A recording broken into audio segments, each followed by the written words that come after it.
I know, you know, we all know what it is when a hot comb hits your hair on a Sunday morning, what it smells like. That's a cultural difference, not just a color difference. First of all, they say in Hollywood, like that's a place. We're in the movie business, and we live in Los Angeles. But I'm not in Hollywood. No, there's no place where Hollywood people, well, maybe the system is rigged, but why? All the more reason not to help it. On Oscar night in 2022, while cameras caught Will Smith's hand flying across Chris Rock's face, it was Denzel Washington who stepped into the chaos with a prayer and a warning. The devil comes for you at your highest moment. The world watched him play pastor, the steady elder statesman, the man who had it all figured out. But what nobody knew was that Denzel had spent the last decade climbing out of his own valley, one he'd kept hidden for 15 years. 2 bottles of wine a day, delivered to his house on Sunset Boulevard, a ritual he told himself he could control. Heroin and cocaine when he was younger, experiments he swears never dragged him under. Oscar losses that sent him spiraling into what he calls a long, bitter pity party, where the drinking and the disappointment fed each other in the dark. By the time he hit 60, Denzel Washington, the man the New York Times named the greatest actor of the 21st century, had done so much damage to his body that getting sober wasn't about awards anymore. It was about survival. This is the story of the preacher's kid from Mount Vernon, who almost ended up in the penitentiary, who became the blueprint for Black excellence on screen, and who finally admitted that carrying that weight nearly broke him. Because sometimes the hardest role you ever play is the one where you pretend you're not falling apart. Before the wine, before the Oscars, before the world knew his name, there was a barbershop in Mount Vernon and a storefront church where a kid named Denzel Hayes Washington Jr. learned what it meant to carry 2 worlds on your shoulders. Born December 28, 1954, he grew up watching his mother Lennis run scissors through hair all day at her beauty shop, while his father, Denzel Sr., tried to save souls from a Pentecostal pulpit at night. The clippers buzzed, the organ hummed, and young Denzel ran between both, soaking up the stories men told while getting lineups and the fire and brimstone sermons his daddy delivered like they could burn the devil out of you. By the time his parents' marriage started crumbling in the late 60s, Denzel was already feeling the pull of the streets. The divorce made him angry. He started fighting, running with kids whose futures were already written in police reports and prison sentences. Mount Vernon wasn't the worst neighborhood, but it had enough corners where a young black boy with anger and no direction could disappear real quick. He was throwing rocks at the penitentiary, as he'd later put it, and the penitentiary was starting to notice. That's when his mother made the call that changed everything. Around age 14, Lennis Washington looked at her son and saw where he was heading, saw the same friends who would later end up doing long bids or not making it out alive, and she shipped him upstate to a private boarding school. Just like that. No negotiation, no second chances. Years later, Denzel would talk about that moment with something close to reverence, admitting that his mother saw what he couldn't, that she intervened right before the streets claimed him for good. From that boarding school, he eventually landed at Fordham University, thinking he'd study journalism but struggling hard enough that he took a break and came back, still searching. Then something clicked. Drama, acting, a stage where all that anger and all that church training and all those barbershop stories could finally pour into something that made sense. He didn't know it yet, but that boarding school ticket was the first audition he ever passed, and the one that would save his life. By the time he stepped onto a real stage, Denzel already knew how to perform. He'd been doing it his whole life, in church pews and barbershop chairs, watching how people carried themselves when they had something to prove. At Fordham, he found himself cast in Eugene O'Neill's The Emperor Jones, the lead role in the first play he'd ever done. After graduating in 1977, he spent a year at the American Conservatory Theater in San Francisco before heading back to New York to chase roles that could pay rent. His screen debut came that same year in a TV movie called Wilma, where he met Pauletta Pearson, the woman he'd eventually marry, the kind of partnership that would anchor him when the industry tried to pull him under. Then, in 1982, NBC cast him as Dr. Philip Chandler on St. Elsewhere, a hospital drama that would run for 6 seasons and turn him into a household face. He was one of the only black actors to appear for the show's entire run. Steady work that gave him credibility while he kept picking up film roles on the side. But the breakthrough came in 1987 when he played Steve Biko in Cry Freedom, earning his first Oscar nomination for Best Supporting Actor. 2 years later, he took a role that would change everything. Glory, Edward Zwick's Civil War drama about the 1st All-Black Regiment. During the film's brutal whipping scene, he later revealed he prayed to his ancestors just to get through it, calling on something older than acting technique to survive the violence of recreating that pain. When he walked onto the Oscar stage in 1990 to accept the Best Supporting Actor award, it wasn't just a trophy, it was proof that a black actor could anchor prestige drama and win the industry's highest honor doing it. He had the Oscar, the respect, and the attention of every studio in town. Now came the part nobody warns you about: carrying the weight of being the one. In 1992, Spike Lee handed him the heaviest assignment of all, Malcolm X. Not just playing a character, but embodying an icon whose widow and daughters were still alive, whose speeches were still being quoted, whose assassination still felt raw. Denzel disappeared into it, spent months watching footage, practicing the cadence, adjusting his posture. When the film released in November, it pulled in about $48 million domestically. Not blockbuster money by Hollywood standards, but the cultural impact was seismic. The Oscar nomination for Best Actor that followed felt inevitable, even if the win didn't come. And that's where the cracks started forming, quiet at first, invisible to everyone but him. Throughout the 90s, Denzel kept working. 18 films in 1 decade, moving between genres like he was proving a point. Then came The Hurricane in 1999, where he played wrongly imprisoned boxer Reuben Carter. He won the Golden Globe for Best Actor, walked into the 2000 Oscars expecting his name to be called, and watched Kevin Spacey take the statue home for American Beauty instead.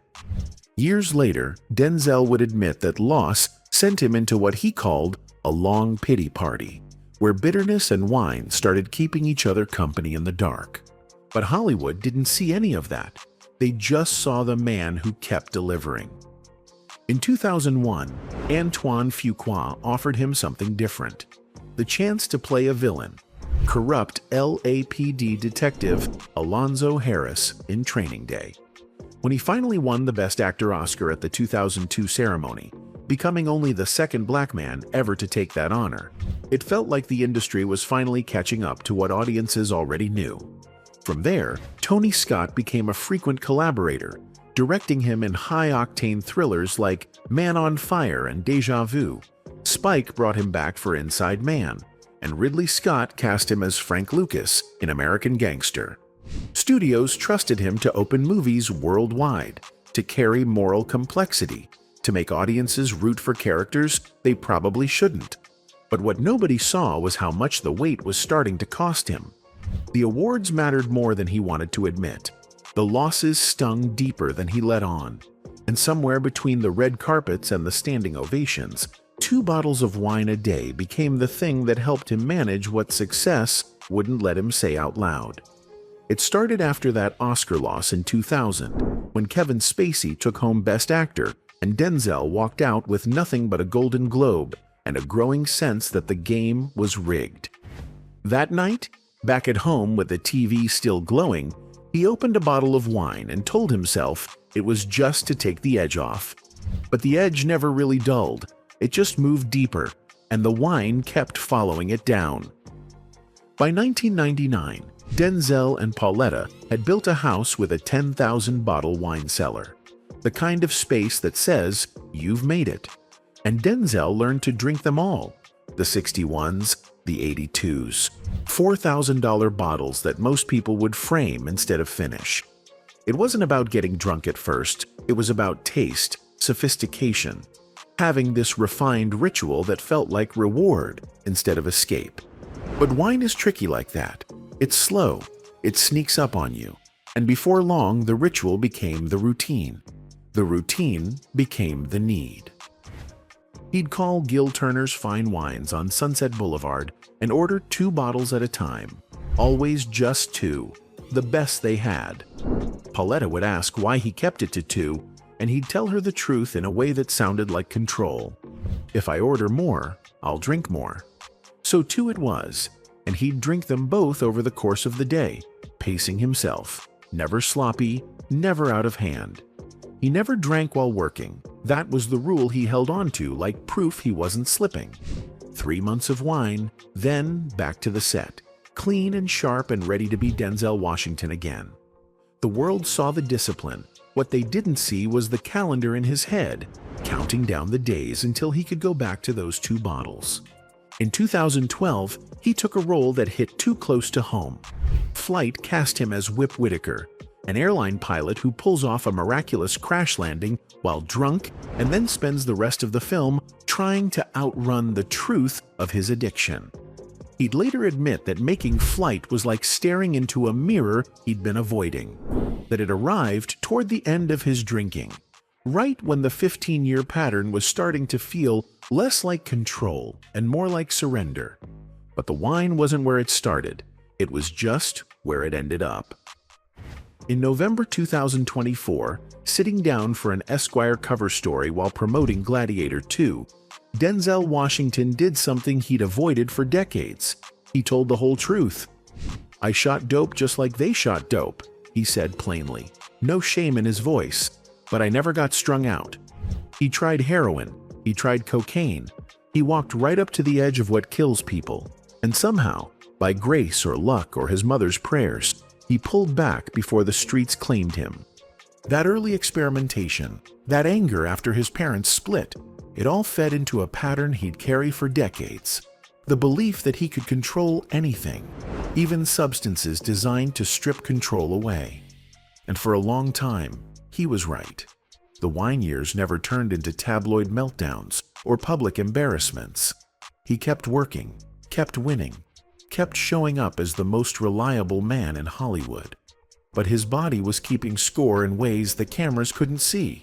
Weight fluctuations, the creeping sense that he'd done real damage, the mornings where he woke up not quite sure what happened the night before.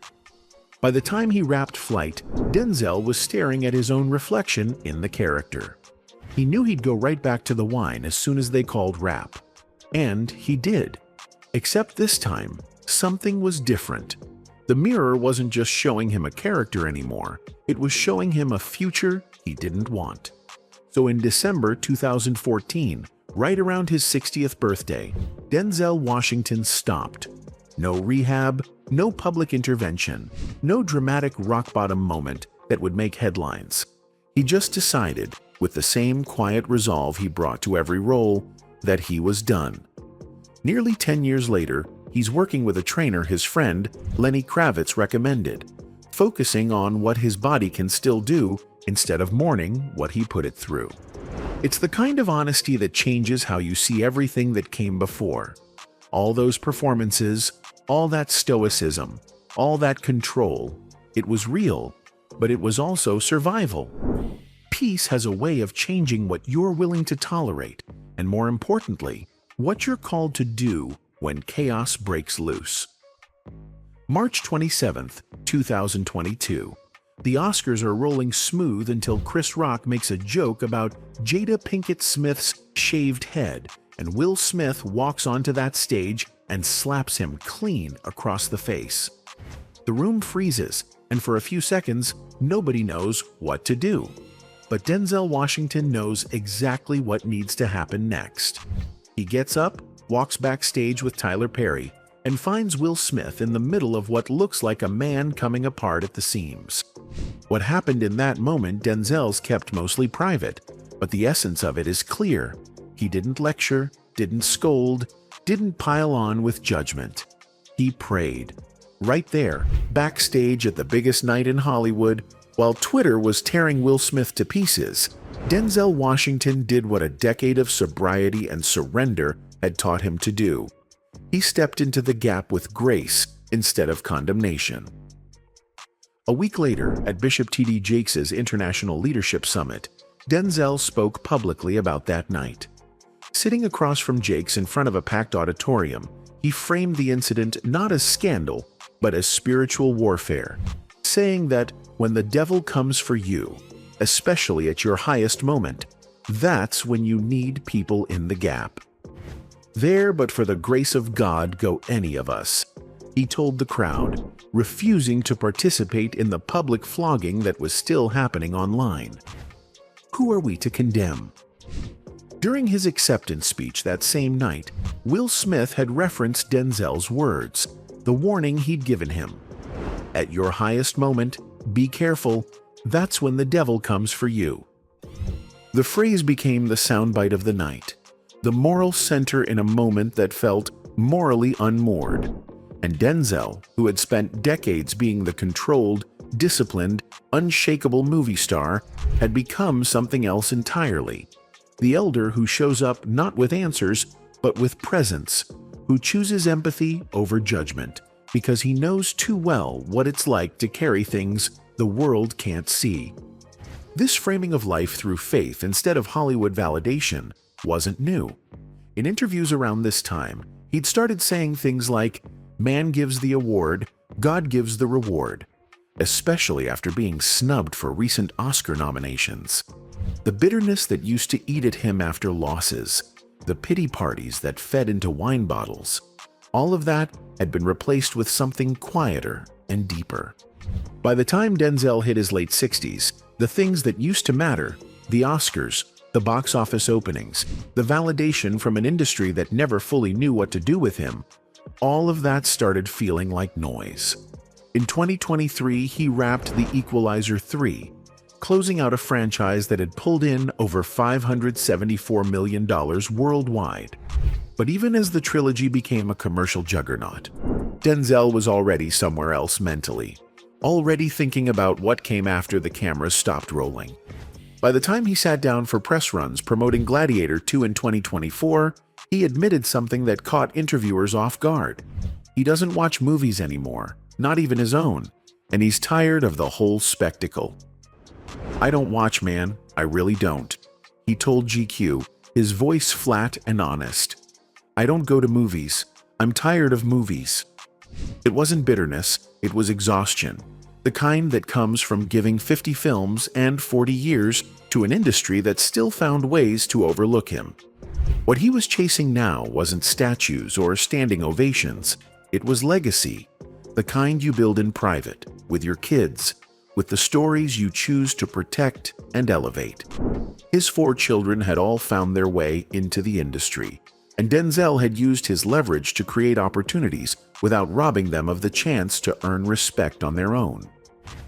John David led BlacKkKlansman, Malcolm directed, and together the family collaborated on The Piano Lesson, an August Wilson adaptation Denzel produced.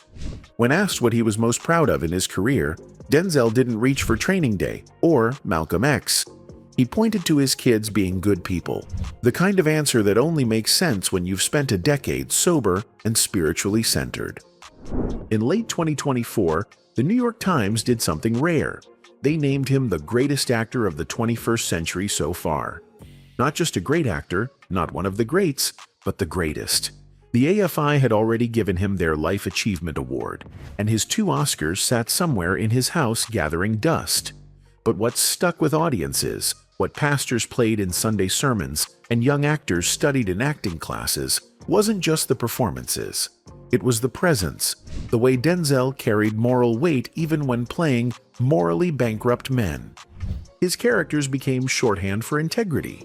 Alonzo Harris's King Kong Ain't Got Nothing on Me, Robert McCall's quiet vigilante code, Malcolm X's transformation from street hustler to revolutionary. All of them lived beyond the films and became part of the cultural vocabulary. But the transparency he brought to his later years the willingness to crack the monument and admit he spent 15 years drinking 2 bottles of wine a day, that he experimented with heroin and cocaine as a young man, that Oscar losses sent him into bitterness he couldn't shake, that honesty did something the performances alone couldn't. It made him human again. It reminded everyone watching that greatness doesn't come without cost, that discipline can coexist with struggle, and that the people we put on pedestals are carrying weight we'll never fully see. When Spike Lee asked him in 2025 what he wanted to be remembered for, Denzel didn't reach for his filmography, didn't mention the statues or the standing ovations. He said he wanted to be remembered as a man of faith, a man of God, a human who made a ton of mistakes, a humble man who loved his wife and his children and did his best to walk the path he believed God set before him. That's the legacy he's building now, not in Hollywood, but in the quiet spaces where faith, family, and forgiveness matter more than box office receipts. Because Denzel Washington didn't just show us how to be great. He showed us what it costs and what it takes to choose yourself when the lights go down.